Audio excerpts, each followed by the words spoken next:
Hi there, how's it going, YouTube? So I got a bunch of different emails from different people with different questions. Some of you wanted me to compare my Nexus S 4G with the Galaxy S2 Epic 4G Touch. Some of you wanted to know whether to upgrade to the Galaxy S2 coming from like an Evo. I got one guy that was asking me if the Galaxy S2 was better than the Evo 3D, and because I got a few different emails, I wanted to make this video. So just comparing these two and maybe giving you an idea of how fast and how smooth this phone is compared to an older phone, maybe just a single core phone, or something that can resemble an Evo, Thunderbolt, or the original Galaxy S2. So let's just get right into it here. Comparing these two, obviously this is stock Gingerbread, and this is running TouchWiz 4.0. Keep in mind that this is a dual-core Exynos processor phone with 1 gig of RAM. This is a single-core Hummingbird processor, and you only have 512 of RAM. So it's bound to be a little slower. So let's just get right into it here. As far as hardware, this feels a little too light for my taste. It's a little too plasticky feeling, and if you're coming from like a Thunderbolt, an HTC Evo, an Evo 3D, a Photon, any of those phones, you're gonna really feel the difference holding this phone. Some people might like it. Some people might like the fact that it's really light. I personally don't like it. I don't want my phones to be this light. When I pay $400 or $500 for a phone, I want it to be a little sturdier, a little heavier. Like say an Evo, my original Evo 4G was just, it had nice heft to it. It was very solid, and I dropped it a few times and it was still good. I feel that if I drop this, I'm gonna get all kinds of scuffs, and I'm gonna crack my screen, and this phone feels more solid than this phone. And when you put a Thunderbolt or an Evo compared to this phone feels plasticky and cheap. So that should give you an idea. This phone feels a little too light for my taste, but that's just my opinion. It's personal preference. So go to the store, pick one up, and play with it and make up your mind.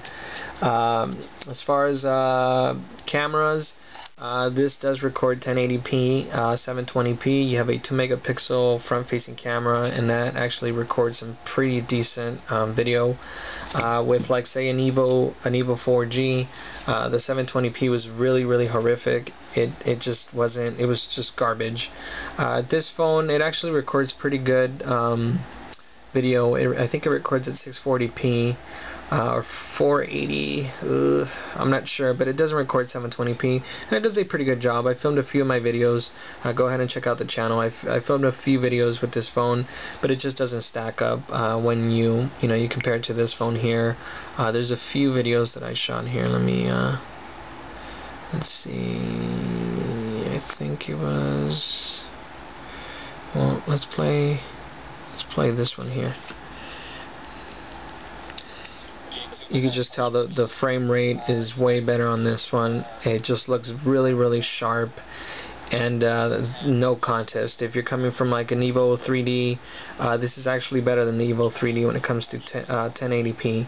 It records way better, and the camera for still shots is really amazing. Samsung has done a really good job with the 8 megapixel camera.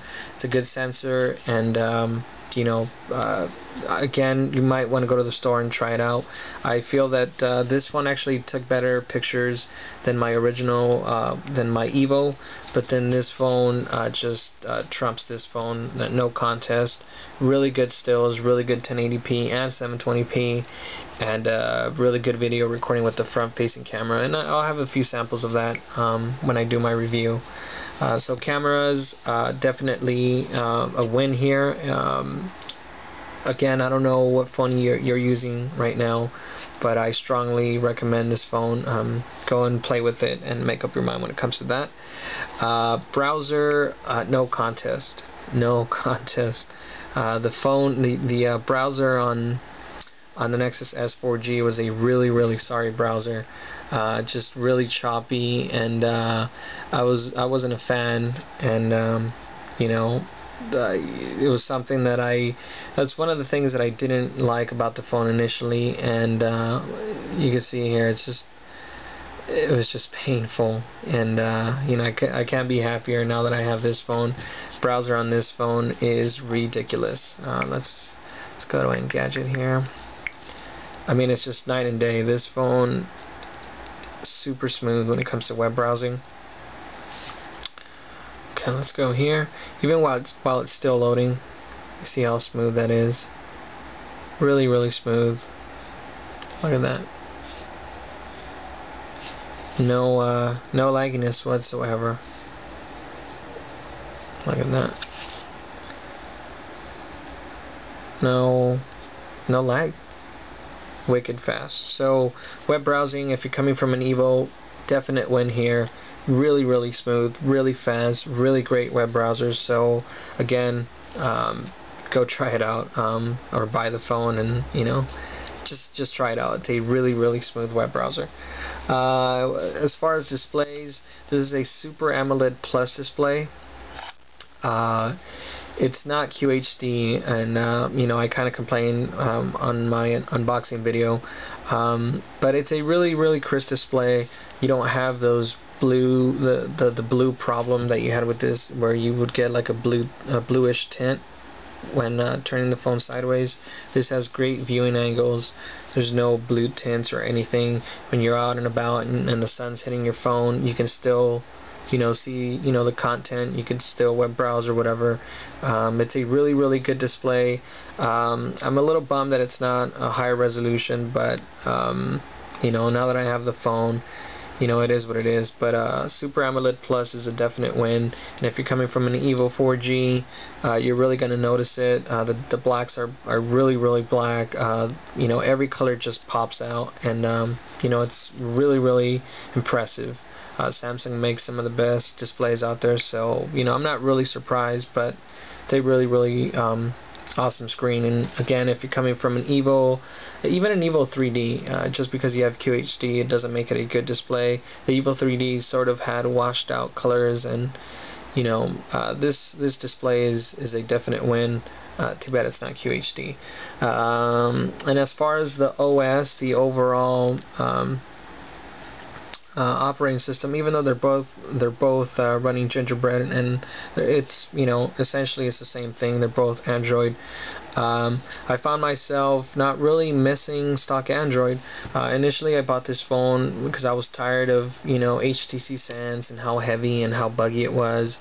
I always had force closes, and you know, it was sort of a pain in the ass for me. So I picked this up, and you know, you rarely get any problems with stock Android, and it's very fluid and very fast.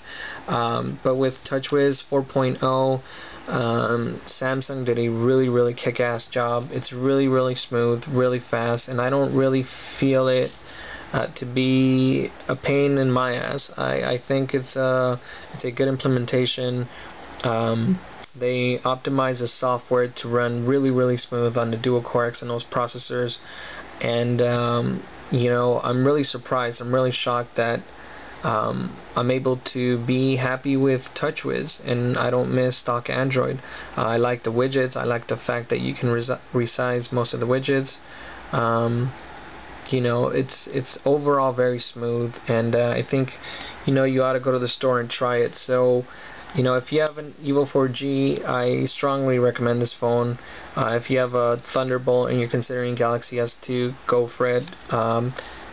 Really fast, really smooth, really surprising. And if you're a Samsung hater and you're a TouchWiz hater like I was, this is going to make you a believer, and this is a definite win.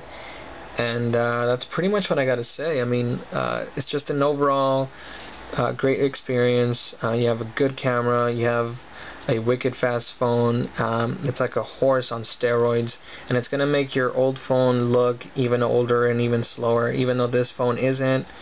This is a definite win. So thank you for watching. If you have any questions, feel free to ask me, and I will talk to you later.